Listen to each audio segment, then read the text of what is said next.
God is really good. Amen? Amen.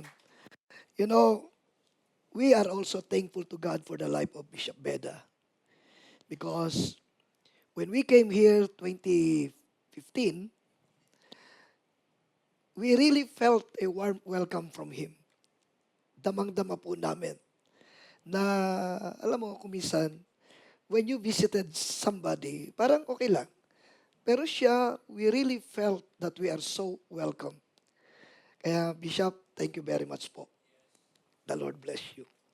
So, this morning, I would like to share about trusting God in life challenges. That is what I want to share this morning. But of course, gusto ko rin na batiin ang mga tatay uli. Happy Father's Day to all the fathers here. Palakpakan naman natin ang mga fathers. Oh, let me ask you, if God could pick any name for himself, why did he choose Father? Di ba pwede naman yan tawagin na pwede naman niya na siya ay maging CEO, o General, or King, or Lord. Lahat yun totoo. But the name he uses most, Father. Di ba sabi ni Paul sa Romans 8:15, Abba, Father. Because before you ever fathered a child, God already decided. Fatherhood is His idea. Amen? Can we have pwede ba yung aking PowerPoint? Yeah. Thank you. Yeah. So, today, before I share about trusting God in life's challenges, I want to just remind every father here about three truths from God's word. First one is a father's job is to reflect God. Amen. Ephesians 3 verse 14 and 15 says, I kneel before the Father from whom every family in heaven and on earth derives its name. Yung ating mga anak, our children don't just need a provider. Hindi lang provider ang kailangan nila. They need a picture of God. Amen? When you say, I'm sorry to your kids, you're showing them a God who forgives. When you work, your job's to feed them, you're showing them a God who provides. At kapag dinisiplina mo sila with love, hindi anger, you're showing them a God who corrects to restore, not destroy. Amen? So, mga tatay, you are the first theologian your children will ever know. They will believe what you believe about God by watching how you act as their father. Amen? So, ang question ay hindi yung, am I a good dad? Hindi eh. The question is, am I reflecting the Father in heaven? And then the second point I want to remind you, fathers, is that the father's heart is to run to the lost. In the prodigal son story, in Luke 15:20, but while he was still a long way off, his father saw him and was filled with compassion for him. He ran to his son, threw his arm around him, and kissed him. That's the prodigal son story. But look at that dad. Tingnan mo yung tatay. He did not stand on the porch with arms crossed. He did not wait for an apology first. Hindi. He ran. Alam mo yung mga hari, the kings don't run. Pero ang mga tatay, they run. Fathers, some of your kids are far from God right now. Yung iba, malayo ang kanyang anak. Yung iba naman, malayo sa atin. Don't just pray for them. Run to them. Run with forgiveness. Run with open arms. Run with no conditions. Alam mo, ang sabi ng mundo, the word tells men, be strong. Don't show emotion. But the Father in heaven weeps over lost sons. So rest, tanda natin to, mga kapatid.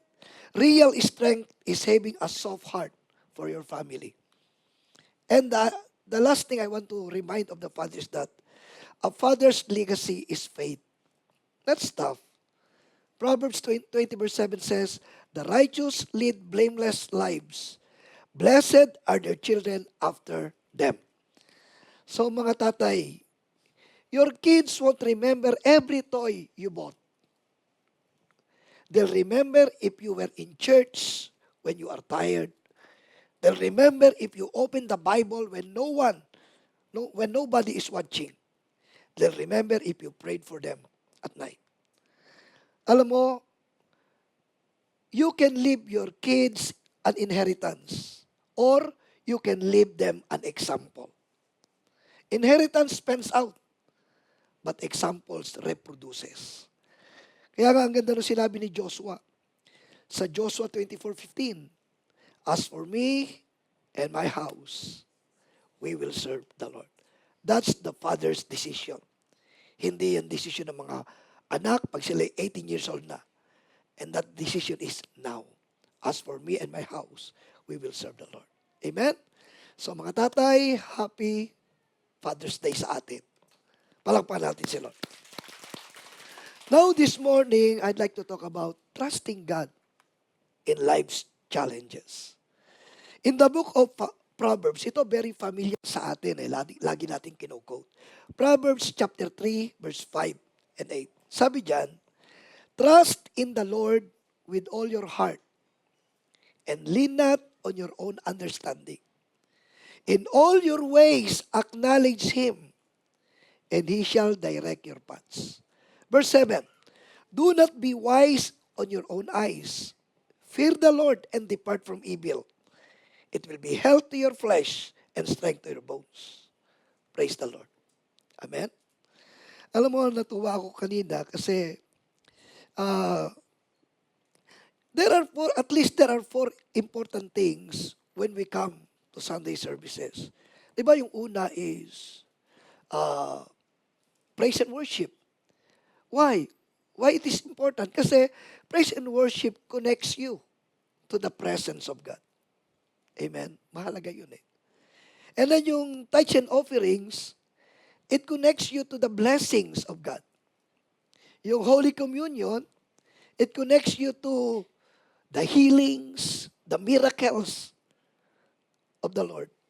At yung Word of God, the preaching of the Word, it connects you to God's instructions and wisdom. Napakahalaga. Kaya we come here in the presence of God to be connected to the Lord's blessing, to His miracles, and to His instructions and wisdom. And today, I want to share something about the Word. You know, ang buhay natin, life is unpredictable. Pero it is full of ups and downs along the way. May mga hamon, may mga challenges na dumarating in different stages of life and in varying degrees and durations. Siguro nung nagkaroon ng yung unang uh, pagbomba rito, iba agad ang pakiramdam natin, ano? Sabi nga ni Bishop Regis sa akin Bishop, kahit yata matapang, matatakot din Parang gano'n. But many people can look up unto God and trust Him when times are good. Maraming tao yan pagka tumitingin sa Lord kasi okay ang panahon. But when challenging and difficult times come, only few people can keep holding on to God. Mga kapatid, gusto kong makita natin that God's unchanging character and faithfulness can give us a firm foundation and hope when things feel unsteady, challenging, and uncertain. So itong passage na pag-uusapan natin ngayon, I believe merong at least 3 distinct ways that God can help us. Not in preventing the challenging times. Kasi hindi mo naman maiiwasan Hindi mo pwedeng takasan yung mga challenging times. But in making us to remain steadfast and immovable during the challenges and subsequently mapagtagumpayan natin. Amen? Remember, tayo mga Kristiyano, we are more than conquerors.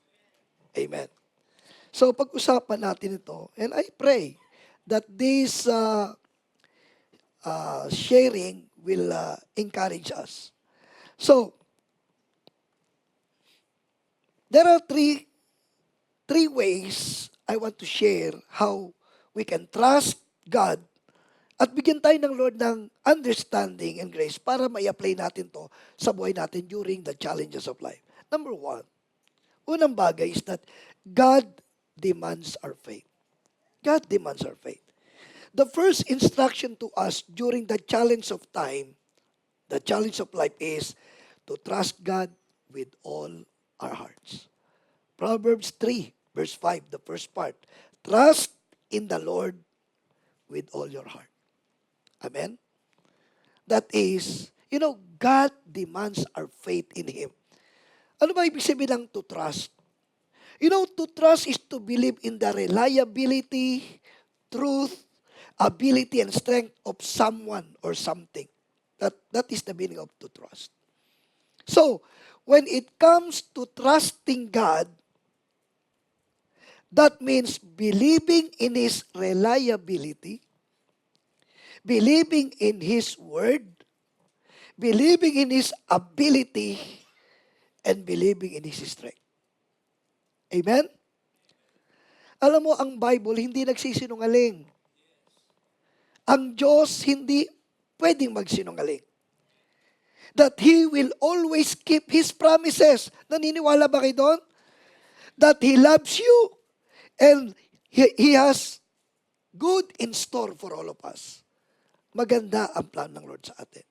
Kaya nga, trusting in Him means believing that what He says about Himself, about the world, and about you is true.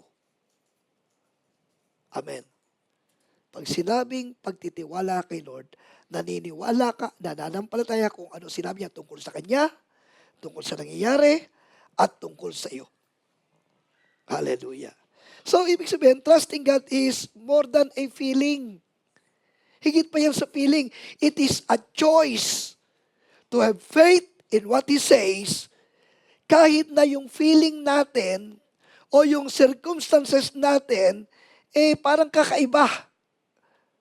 Amen? Now, pero ang trusting God, mga kapatid, it is not about ignoring your feelings or reality. Kasi ang feelings, totoo yan eh. Yung reality, totoo yan eh. It is not pretending that everything is all right when it is not. Trusting God is living a life of absolute faith and obedience to God when it is difficult. Trusting God is living a life of absolute faith in and obedience to God, even when it is difficult. Amen? So, I pray that trusting God is now established in your heart. Magtiwala tayo sa ating Panginoon. Now, how exactly can you do that in your everyday life? Paano natin magagawa yan? Una, cast all your anxiety on Him because He cares for you. Amen? 1 Peter 5:7, casting all your cares upon Him, for He cares for you. Now, mga kapatid, do you believe that God loves you? Amen? Now, because God loves you, you can build your trust in Him by talking about all your feelings and the circumstances with Him, the good and hard, through prayer. Kasi alam mo, mahal ka ni Lord. Now, you can build your trust in Him by talking. Sabihin mo sa Kanya yung feelings. Alam mo, hindi ka lang pwede magkunwari kay Lord. At napaganda, sabihin mo talaga sa Kanya, this is Lord, this is what I feel. Lord, natatakot ako. Oh Lord, ito ang sitwasyon ko. You talk about Him, and you know what? You're starting to build your trust in Him. Tignan mo sabi ng Philippians 4:6 and 7, be anxious for nothing, but in everything, By prayer and supplication with thanksgiving, let your requests be made known to God. And the peace of God, which surpasses all understanding, will guard your hearts and minds through Christ Jesus. Amen? So, do not let your emotions rule your life. Huwag mo hayaan na yung emotion mo mag-rule sa'yo. Bring them to God so that He can help you address them. Alam mo, itong natuklasan ko kay Lord He is not disappointed or frustrated by our struggles, by our doubts and pains. He cares about you. And you can trust Him with those things. Alam mo, sa totoo lang, kailangan maging totoo tayo kay Lord. Pag nag-iisa ka na, sabihin mo sa Kanya, Lord, sa totoo lang, Lord, hindi ko maintindihan kung paano gagawin ko. Magtitiwala ba ako? Ano ba? Alam mo, hindi pumapangit o bumababa ang tingin sa ni Lord. You are just being honest. Amen? So, God cares for you. And then ang pangalawa, delight in His words and meditate upon it day and night. Psalms 1 verse 2 says, but his delight is in the law of the Lord, and in His law he meditates day and night. You know, when you trust God, you will go to Him in His word when life is hard. Pag mahirap, punta kay Lord. And you will also act in obedience to His word and have the confidence that He will ultimately take care of the rest.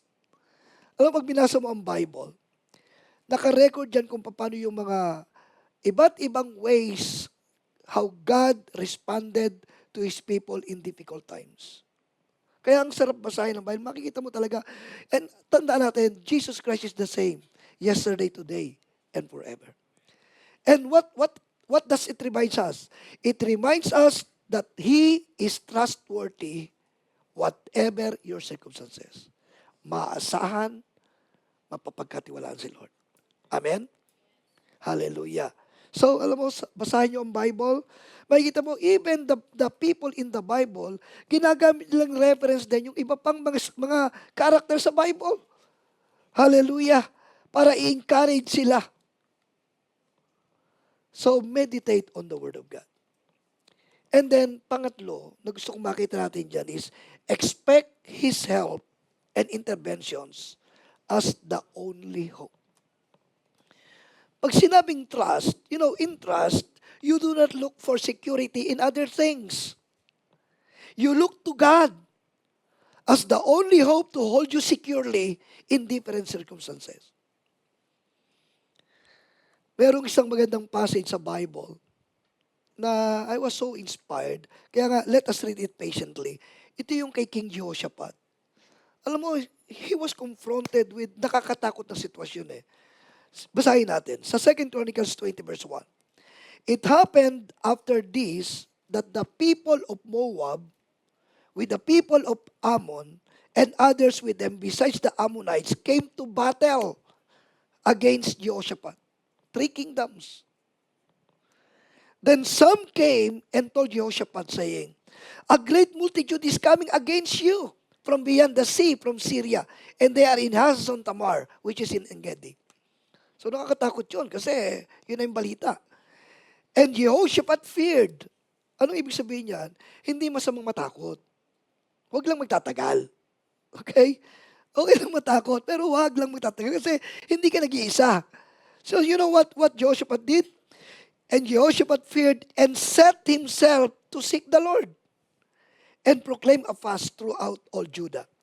So Judah gathered together to ask help from the Lord, and from all the cities of Judah they came to seek the Lord. Then Jehoshaphat stood in the assembly of Judah and Jerusalem in the house of the Lord before the new court and said, O Lord God of our fathers, are you not God in heaven, and do you not rule over all the kingdoms of the nations? And in your hand is there not power and might, so that no one is able to withstand you?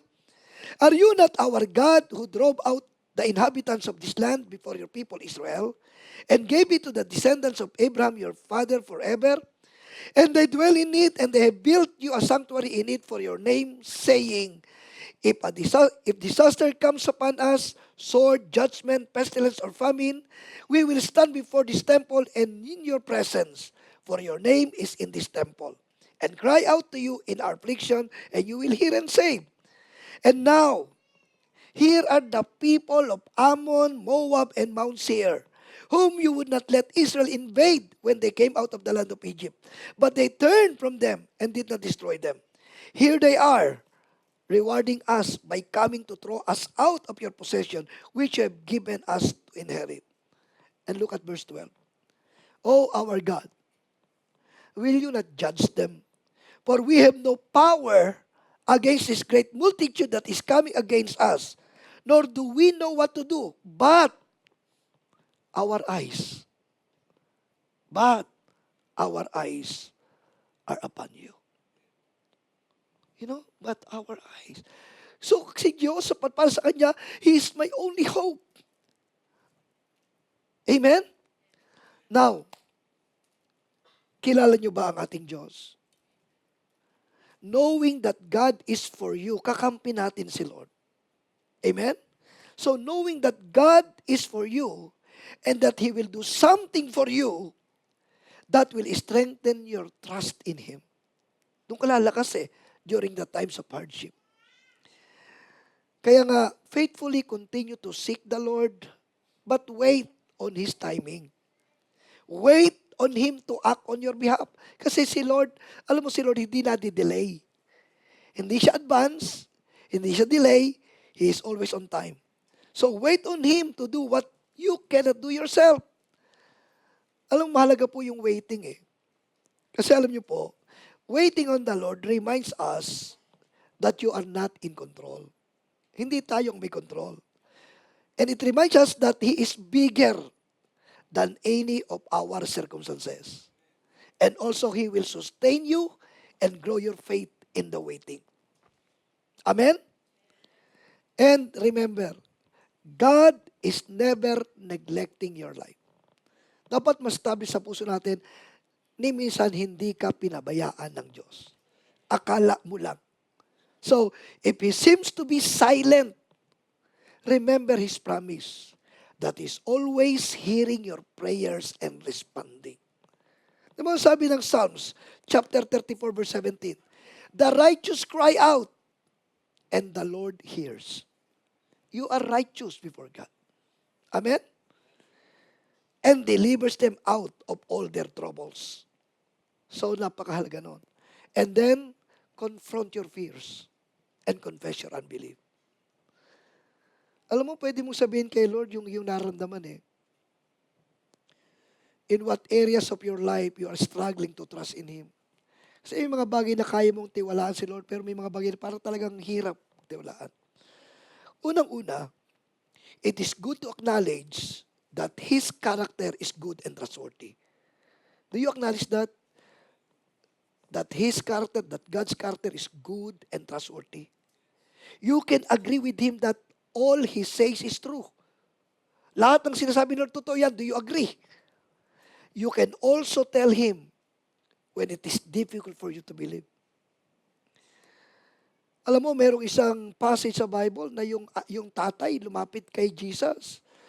Sabi ni Lord ay, manalig ka. Sabi niya, help my unbelief.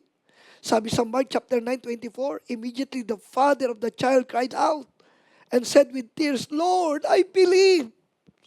Lord, I believe. And then, help my unbelief. Isipin mo. So, alam mo, kailangan mong i-confess kay Lord yan confession helps you to humble yourselves and allow you to grow in trust. Pinakikinggan niya yung ating mga request. Tinutugon niya tayo. At gusto niya mag-grow tayo sa ating pananampalataya. Amen? And then, be thankful over His blessings in the past and over your current situation. Alam niyo yung mga difficult circumstances, parang it seems na parang napakabigat na ang hirap Pero alam niyo, ang biyaya ng Diyos ay laging sapat. Alam mo, kuminsan yung mga good times na naranasan natin, kadalasan na overshadow yan nung mga nangyayari ngayong mga complicated na mga bagay. Alam mo, in the face of that difficulties, alam mo, si Lord, isineshare niya sa atin ang kanyang kalooban at ang gusto niya, mag-respond tayo ng tama. Alam mo, sabi ni Paul sa 1 Thessalonians 5:16-18, actually, noong time na yun, magulo. May mga mabibigat na situation sa Thessalonica. Pero lang sabi ni Paul, rejoice always. Pray without ceasing. In everything, give thanks. For this is the will of God in Christ Jesus for you. So, nananawagan ng God sa atin, give thanks. Amen? Sa anumang sitwasyon, let us give thanks. He is always working in your life and in the world. Kahit na pangit ang sitwasyon, gumagalaw pa rin ang ating Panginoon. Kaya nga, in the moments when everything appears to be falling apart, it can be hard to see how the good Father is at work. Pero tandaan natin, His mercy is consistent. Ang kahabagan niya consistent. Kaya nga we can claim the text of Romans chapter 8 verse 28. Pwede natin claim yan and we know that all things work together for good to those who love God, to those who are the called according to His purpose. Amen? Kaya mga kapatid, tanda natin yan. Si Lord nagkikare sa atin. Kaya ang dapat natin gawin, cast all your anxiety on Him because He cares for you. Delight in His word and meditate on it day and night. Expect His help and intervention as the only hope. Confront your fears and confess your unbelief. And be thankful over His blessing in the past and over your current situation. Amen? Now, the second point is this. God defines our focus. Ang second instruction ay pinakita sa atin yan is do not lean on your own understanding. Proverbs 3 verse 5, second part. Do not lean not on your own understanding. Alam nyo kasi, our own understanding is limited, fallible, and subject to errors. Amen? Kaya nga dapat tayo ay enlightened by God's Word and Spirit. Kung sa atin lang tayong pangunawa aasa, kulang yan. Amen?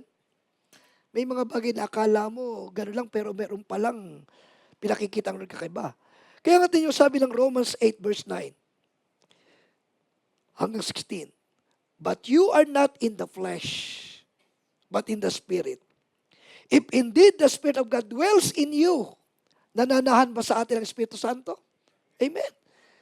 Now, if anyone does not have the Spirit of Christ, he is not His. So, ibig sabihin, tayo ay sa Kanya. And if Christ is in you, the body is dead because of sin, but the Spirit is life because of righteousness. But the Spirit of Him who raised Jesus from the dead dwells in you. He who raised Christ from the dead will also give life to your mortal bodies through His Spirit who dwells in you. Therefore, brethren, we are debtors not to the flesh to live according to the flesh. For if you live according to the flesh, you will die.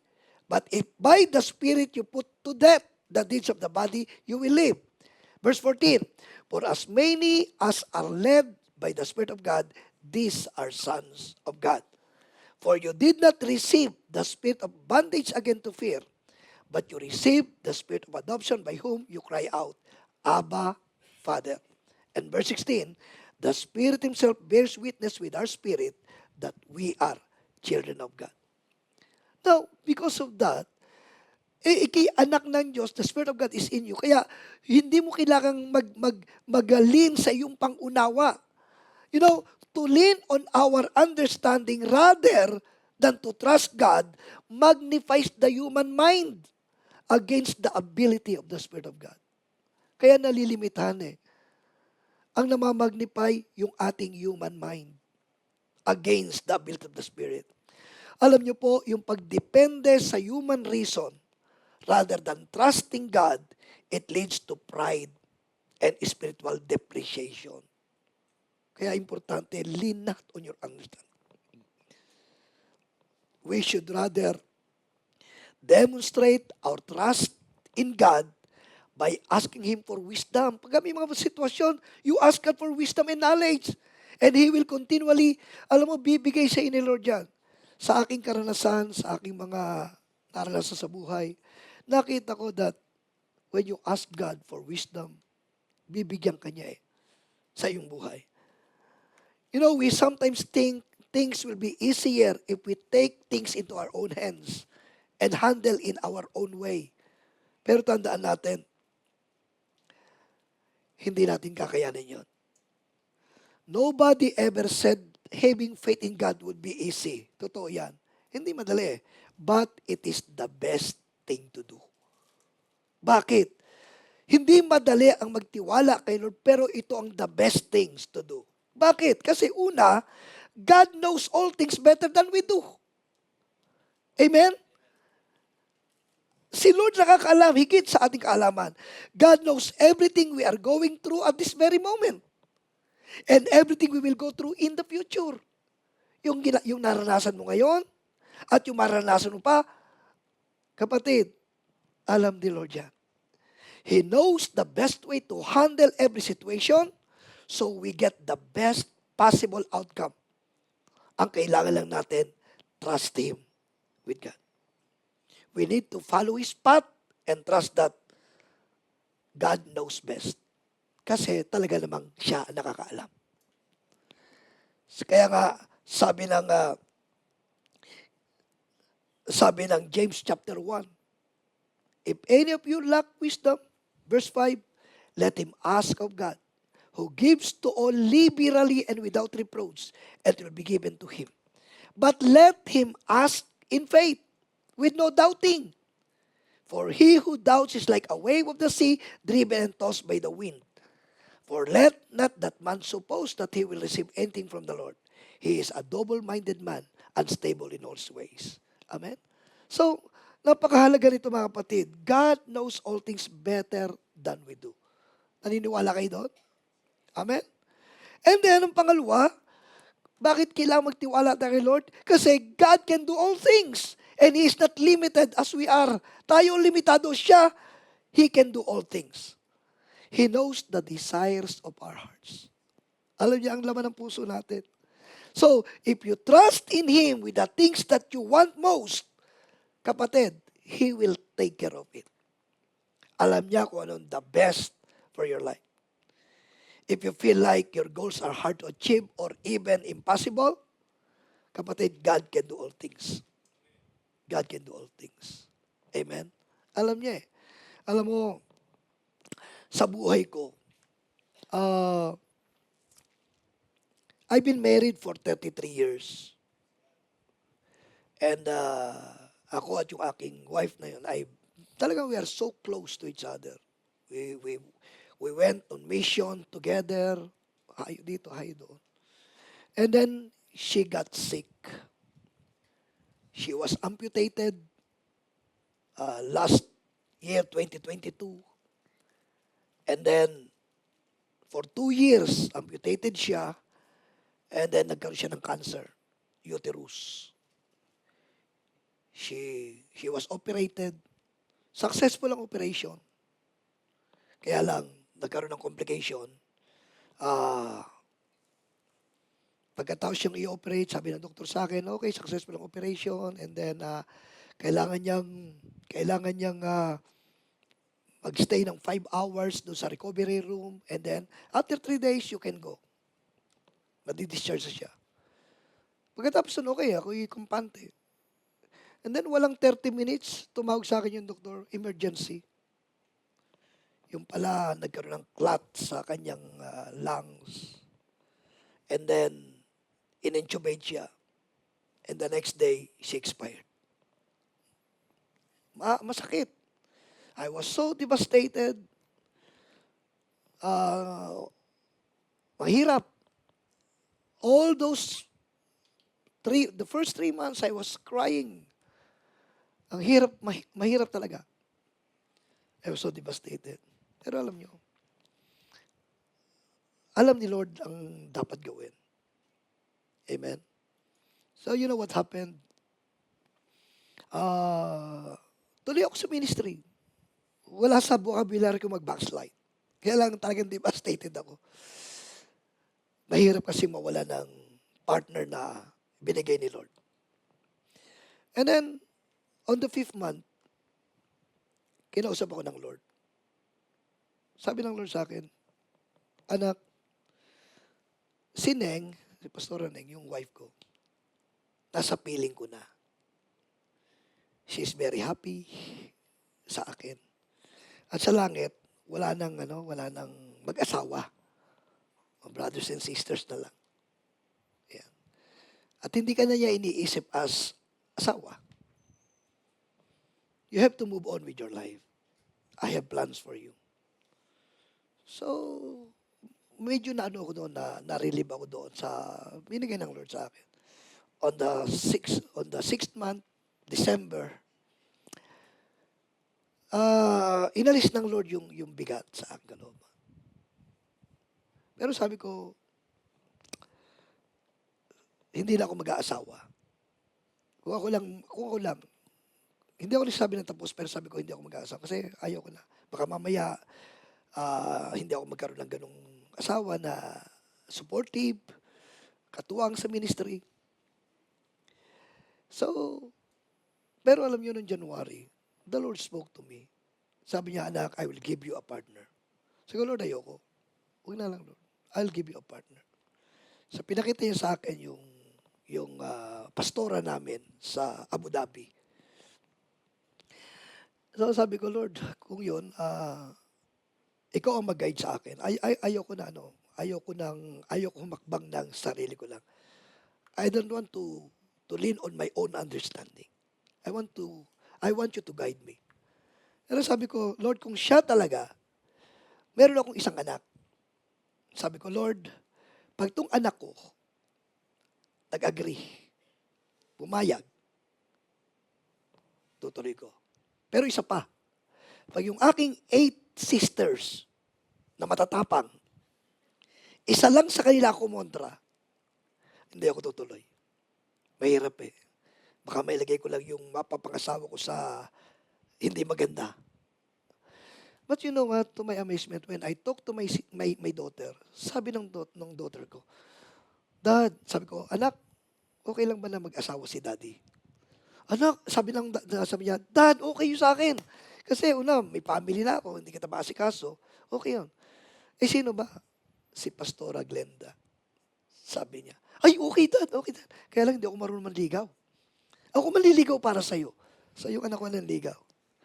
And then yung aking mga kapatid na babae, isa-isa ko siyang tilawagan. Yung sa States, yung sa Canada, sa Cavite, sa Cagayan de Oro, sa Batangas, at saka sa Laguna. So kakaiwalay kami. At alam mo, nakakamangha, every one of them, lahat sila nag-agree.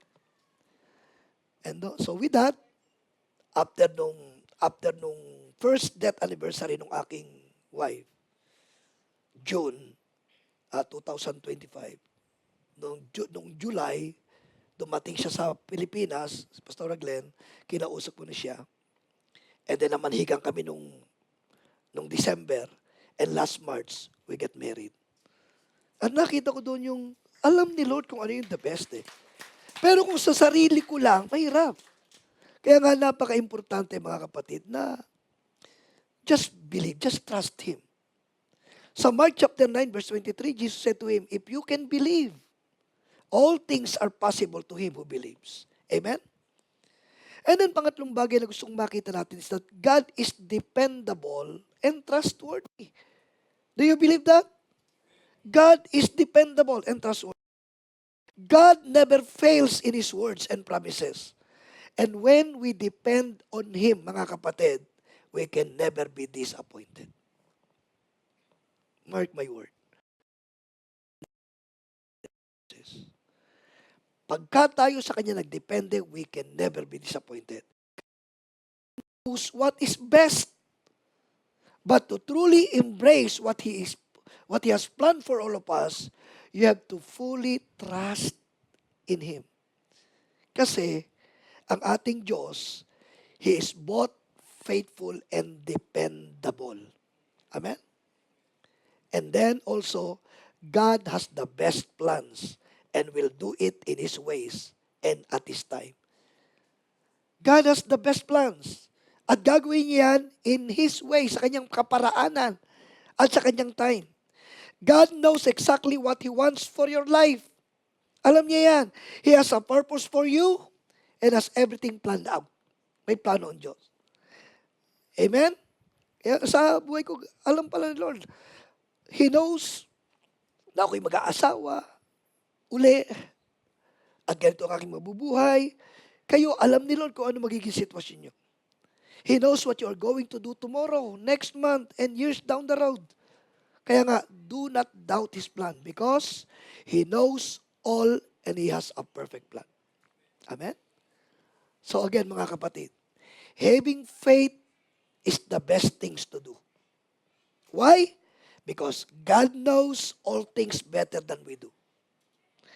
God can do all things and He is not limited as we are. God is dependable and trustworthy. And God has the best plans and will do it in His ways and at His time. Amen? And the last thing I'd like to share is that God determines our future. Ang third instruction na makikita natin sa hamon ng buhay is that, sabi dun sa verse 6, in all your ways, acknowledge Him and He will direct your path. You know, when we enthrone the Word of God in our hearts, pag yung Word of God ang nasa ating puso, our priorities are dictated and our paths are directed by God. Amen? Meron tayong blessed assurance that Jesus has our best interest and our best end in sight. Ano sabi ng Matthew 11?